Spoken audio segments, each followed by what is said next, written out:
Thank you very much, ladies and gentlemen. My name is James Alomu, the only Italian born in Teso, and today we are looking at mechanized farming, and I'm glad to be joined by Dr. Cosmas Agweta, Managing Director of Kachila Africa Links Institute, experts in mechanized agriculture, and we want to do it practically. We'll be discussing practical theory, the theory of mechanized agriculture. And join me to welcome Doctor. You're most welcome. Nice to have you. Very good to see you. Yes. How are you? I'm okay. How are you? I'm good. If you could say hi to the viewer before we kick off.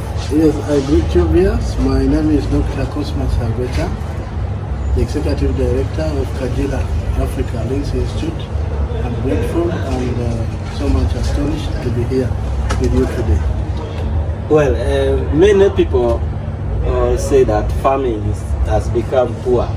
Is it a real issue, or it's just a mindset before we get into the real? Thank you.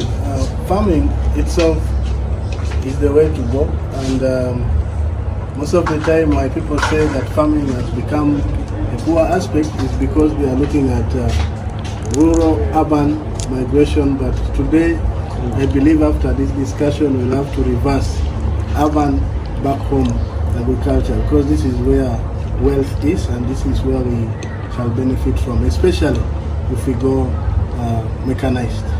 So what is mechanized agriculture? Mechanized agriculture is embracing the modern technologies or the use of machinery to till the land, harvest, and consider the aspect of post-harvest into coming up with the seeds or coming up with the crops or the yields that we require, other than using just the hoe. So why should young farmers embrace mechanized agriculture? Thank you so much. Young farmers across Teso and all over the world should embrace mechanized agriculture, because we are looking at transforming from subsistence agriculture to what we call a profit or efficient or commercial agriculture. Mechanization addresses issues to do with, actually critical issues to do with labor shortages, things to do with the low productivity, or things to do with what we call the high physical drudgery. We are young, yes, but we don't need to use our energy to go and till the land. We can use tractors for us to get to the top at our young age. By the time we really become mature, we should also be mature financially. So as young people, the way to go or to create a brighter generation is through mechanized agriculture, use of machineries like tractors, like new technologies, for example drones, GPS, for us to have a successful tomorrow. Well, how different is this mechanized agriculture with the traditional way of farming? Traditional way of farming, I must say that in Teso particularly, we get excited with 1 acre of land that preempts us to only have what we call hand-to-mouth crops. But when it comes to mechanized agriculture, you pick from the garden, have it in the granary or in the store, and face the market without depletion of our crops or of our yield in the long run. But with the subsistence agriculture or traditional agriculture, it is simply from the garden to the yard, to the granary, to the pot, and that is it. The market is less of it. Now, preferring the mechanized agricultural activities, we are looking at facing all the aspects. That's why we say mechanized agriculture will help us to eradicate the aspect of poverty. The word poor comes in from the aspect of passing over opportunities repeatedly, and that is the mind that comes with somebody who is practicing subsistence agriculture and not embracing mechanized agriculture. A mind with a mechanized agriculture, we look at no as next opportunity. For example, when we have no rain, mechanized agricultural mind, we look at having irrigation to ensure that the yield continues always come. So, in the majority of people in Teso, they use a hand hoe, and you're talking of mechanized farming or agriculture. Could a hand hoe farming be a source of poverty in terms of farming? Thank you. A hoe is not a source of poverty. It is the only tool that we have to survive. And trust me, there are some regions that don't use a hoe, and there are those like northern Uganda. The way they have their sharp hoes, not like ours, which are a bit curved. But I must tell the community or everyone or every young member outside there that once we tune our minds to a particular box and we don't get out of that box, we will still be like that year in, year out, even if we have land. So a hoe, ideally, I must say, senior, that it's not a source of poverty, but it is the mind that is a source of poverty. They say that as we till the land, let us also till the mind and also till the heart for us to have a transformation. I will tell you that someone may have a tractor here, but if the mind is not tilled, he will still remain a poor person. How possible can these young farmers really access this mechanized agriculture when it's too expensive? Thank you. Now, agriculture is, generally mechanized agriculture is expensive, but right now I will give an example of myself. I wouldn't imagine that I can afford buying the tractor, but within us there is a potential of us succeeding with the connections that we have. Our government supports agriculture, but there is no way a doctor will go looking for a patient. If a farmer or a young man is interested really in embracing mechanized agriculture, he has a right to show up, and once you show up your interest, there are people outside there who are ready to support. I'll give an example myself as the ED to Kajila Africa. I have quite a number of farmers under me or on my back, over 80,000 farmers. But all of them, we are looking up to what will doctor do to help us mechanize agriculture in Teso. Now, here comes a scenario where writing and lobbying and friendship and any other thing that takes you on the right page to get agriculture moving comes in. Connecting with the government, I must say, as a young man, do the right thing in the right place at the right time for the right cause. When you do that, the world will see you, and for sure you will get the mechanization come your way. We've received up to the tune of 6 tractors to support, I will say, all the youth, all the young people, all the farmers under Kajila Africa Links Institute, by one of the great people we have in the country, by simply coming to look at what we are doing and understand the concept. As poor people, we have been supported already to mechanize agriculture in Teso. Now, allow me to say that some of the reasons as to why mechanized agriculture is necessary for us, as for us the youth here. Time and labor is being saved in terms of mechanizing agriculture.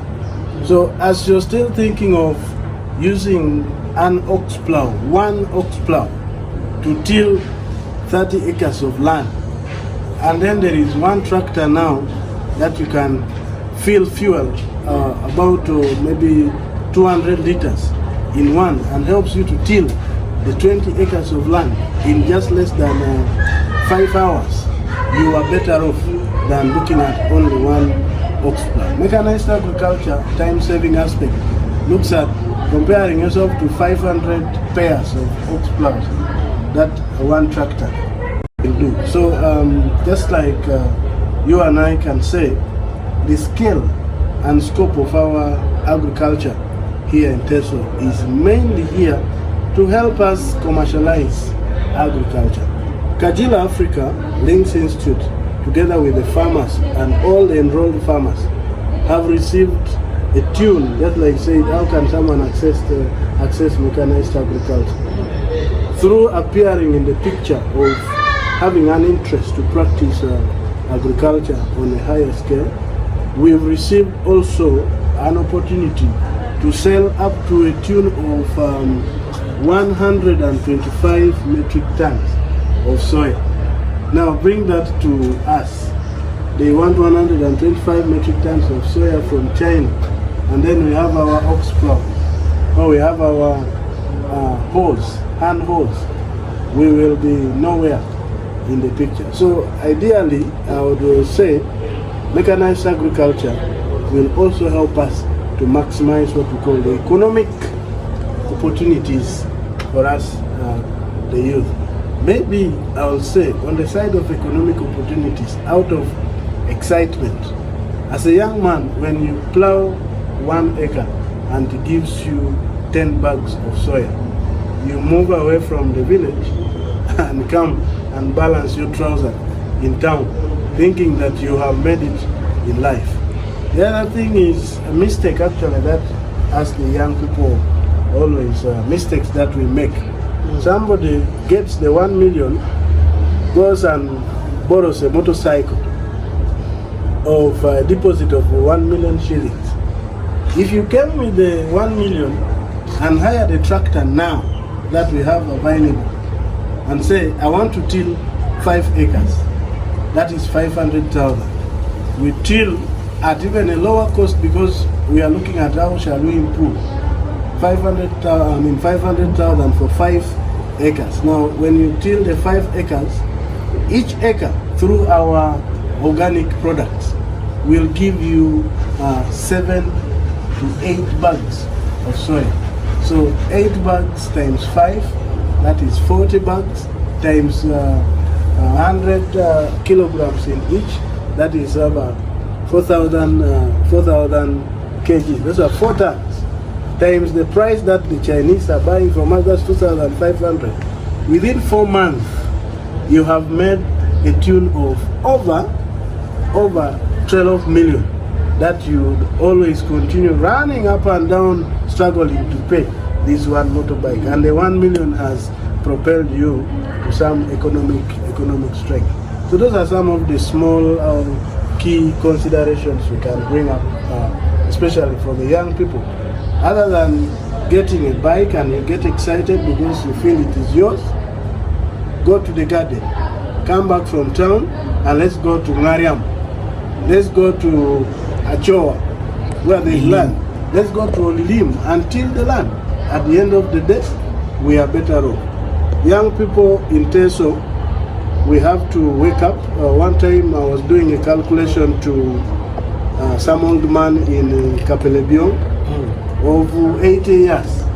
And I was trying to ask the number of hours he uses to sleep in a day during a training. We realized that the man slept for 9 years, ever since he was born.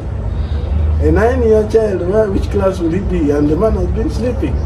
So all these are brain or mindset activities that come. So besides us only looking at subsistence agriculture, I would advise that mechanized agriculture or mechanized farming will help in the transformation of the image of farming, especially for us here in Texas. The president always comes here and asks, what are you people best known of? We remain looking. There's in Bugisu, they are known of coffee. Look at the northerners, they are also known of their cassava. Go to Western, coffee is there. But when it comes here, we are only looking at the presidential cars and the fleet passing. And he has given us the knowledge. He's very willing to support us. So, transforming the life of the youth requires modernization through mechanized agriculture, and that means using of tractors. I would like to advise that let's, maybe today I'll give a concept called the reverse urban migration. Instead of going to town, let's come back from town and get back to the what? To the village. That is where money is, my brothers and sisters. It is the only place where we can have money. Now, when I talk about maybe in a hint what reverse migration means, it is more profitable and it is a less physical perception of alleviating the aging farmer population that we are looking at. I've always seen in the park here, at the bus parks here, an old man of 70 years begging for 500 shillings, and I believe even you've met them. Yes, several times. When you don't give them the 500 shillings, you become an enemy right away. Now, that kind of man, that kind of old man, would now be milking his cows down there with those machines, would be sitting and watching, looking at the tractors, would be calculating the fuel that is consumed on a particular day. So if we join efforts to take advantage of the 6 tractors that we have, Massey Ferguson is a very strong machine. If we join efforts and let's say you have your 10 acres, another one has 100 acres, I have 500 acres, someone has 1,000 acres, let's steal this. The market is there for soil. Trust me, after 4 months, you will not be driving the car that you're driving today. You'll be moving in a particular state, your mind will be transformed, and you'll be planning bigger things. In a day right now, if your mind is set to receive 10,000 shillings in a day, the kind of things that you budget to buy are also of a low rate.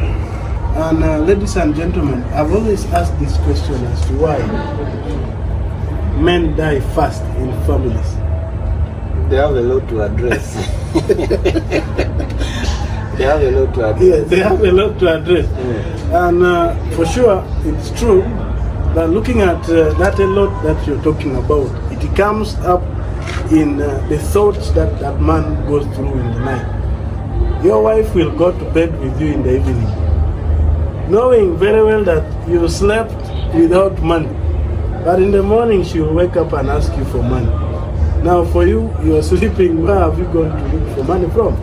So economic empowerment is the way to go if we get to mechanized agriculture. At the age of 40 to 60, we should be harvesting.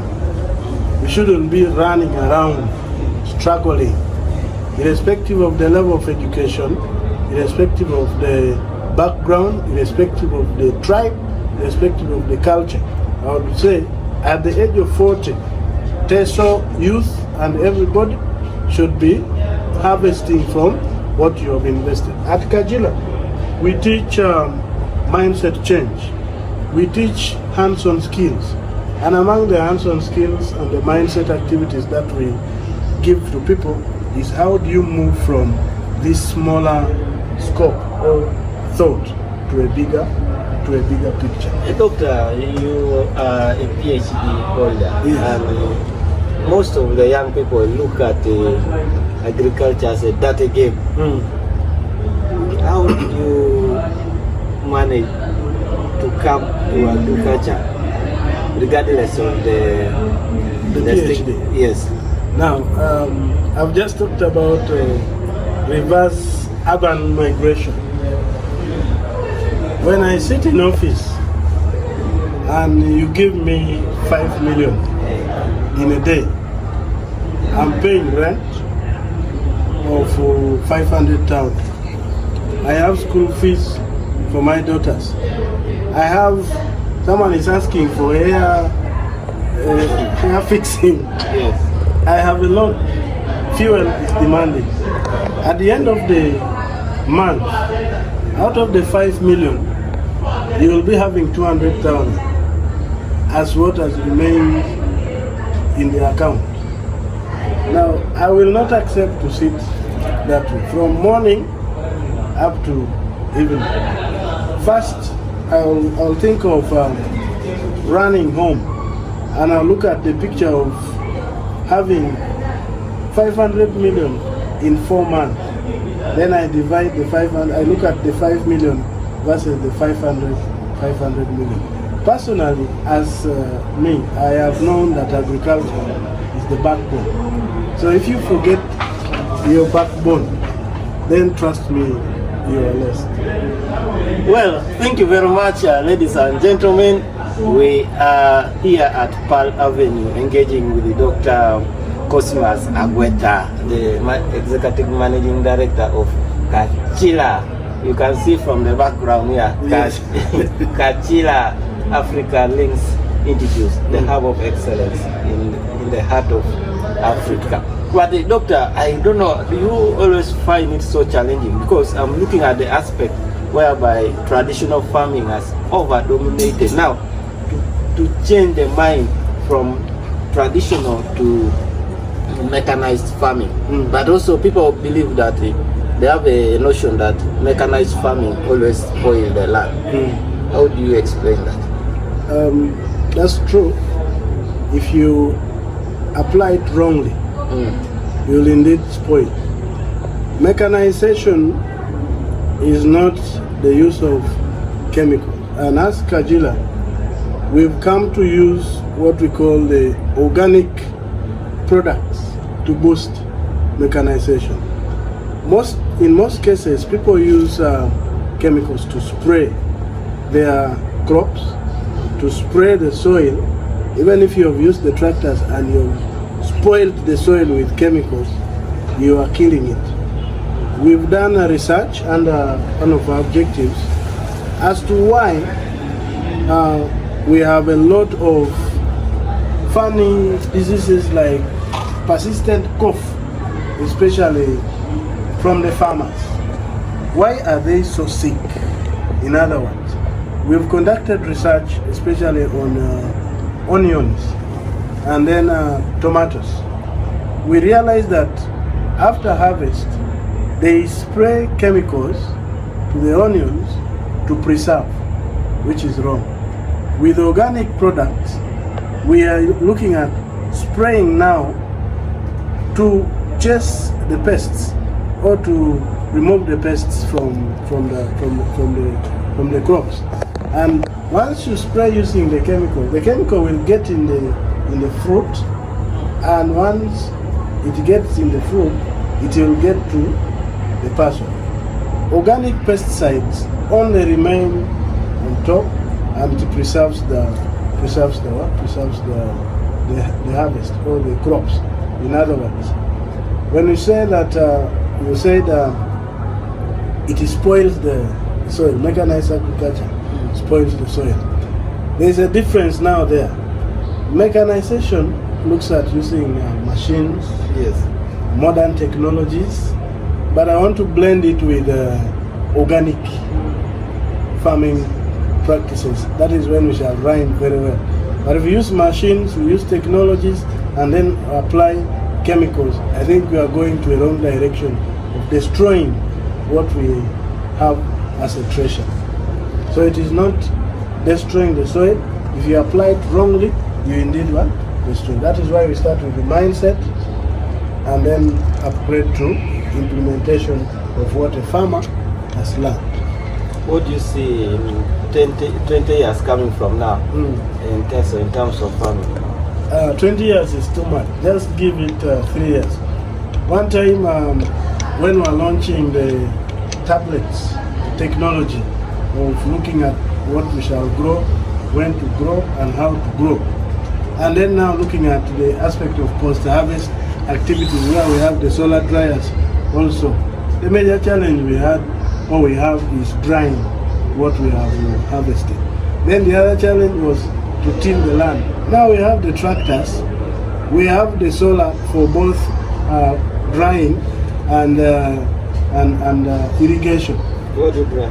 We dry anything, any crop that we harvest, and we have got a partner from Israel giving us solar dryers that dry up to the tonnage of up to the capacity of 1,000 kilograms in a day. So giving it only a tune of 3 years. If we embrace this fully, then we will not have issues to do with someone who's poor here in Teso. So there is a time we made a statement that if you find a farmer after 3 years and you're still saying that you're poor, we made jokes and said that person should be arrested and taken to police to answer questions as to why he is poor. But we have seen many who have done farming for over 20 years, but they are still the same. You bring They're them, lacking the idea. yes, now bring them to Kajila and give them 1 year.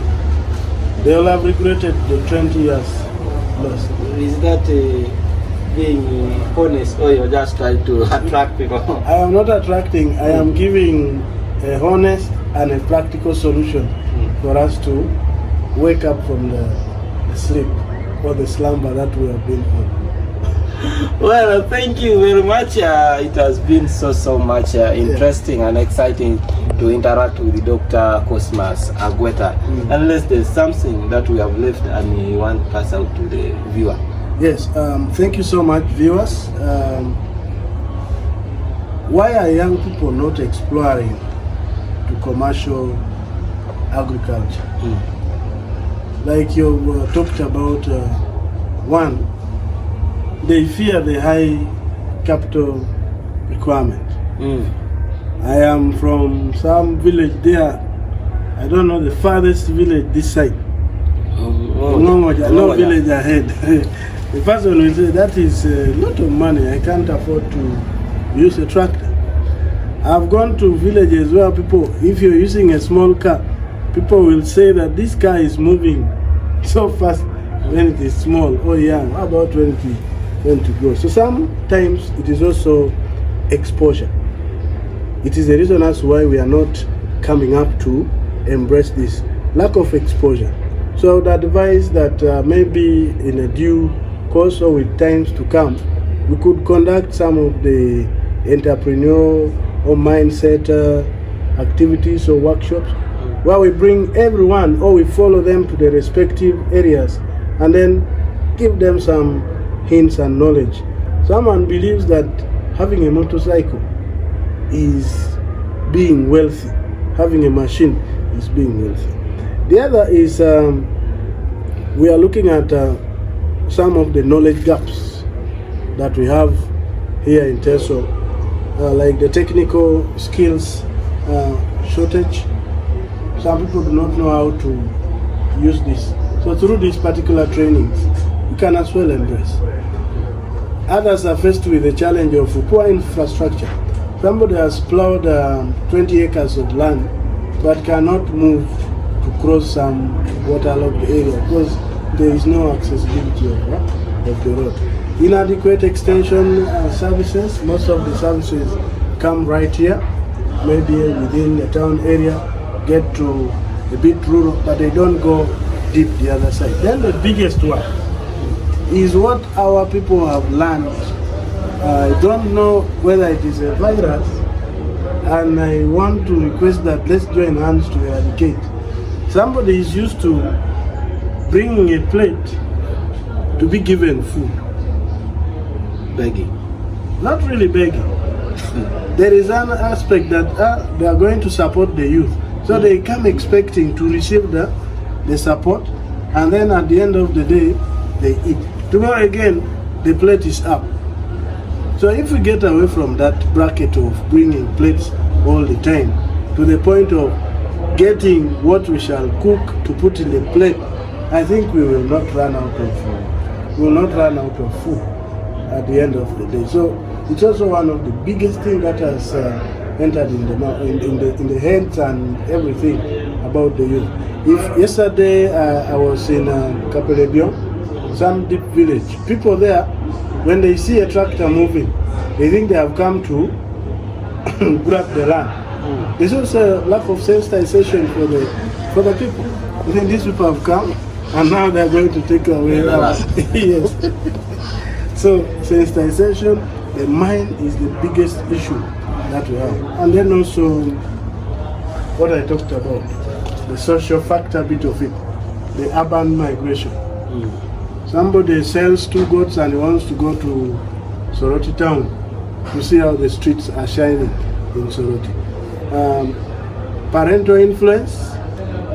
Your father was someone who grows just within the area. Now he instructs you also, the son, and gives you a particular piece of land.